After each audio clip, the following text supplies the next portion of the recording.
2025 সালের 23 অক্টোবর ব্যক্তিগত শেষ ওডিআইতে 91 রানের দুর্দান্ত ইনিংস খেলার পরও সৌম্য সরকারকে কোনো কারণ ছাড়াই নেওয়া হয়নি আর কোনো একাদশে। আর এ নিয়ে সামাজিক যোগাযোগ মাধ্যমগুলোতে চলছিল আলোচনা সমালোচনা। তবে শেষ পর্যন্ত সব জল্পনা কল্পনা উড়িয়ে দিয়ে নিউজিল্যান্ডের বিপক্ষে দ্বিতীয় ওডিআইতে আরও একবার সুযোগ পেয়েছিল সৌম্য সরকার।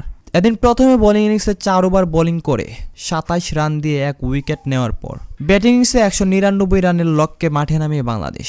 আর শুরুতেই প্রথম ওভারে বোল্ড হয়ে সাজঘরে ফিরেন সাইফ হাসান। পরবর্তীতে ওয়ান ডাউনে খেলতে নামেন সৌম্য সরকার। আর এই ওয়ান ডাউনে খেলতে নেমে দুর্দান্ত এক ছক্কা দিয়ে শুরু করার পরও এভাবেই হতাশ হয়ে ফিরতে হয় সৌম্য সরকারকে। অর্থাৎ ইনিংসের চতুর্থ ওভারে ছক্কা মারার পর আবারও পেরিস্কোপ শট খেলতে গিয়ে থার্ড স্লিপে ধরা পড়েন সৌম্য সরকার, যাতে করে ব্যক্তিগত মাত্র 8 রানে আউট হয়ে এভাবেই সাজঘরে ফিরছিলেন সৌম্য।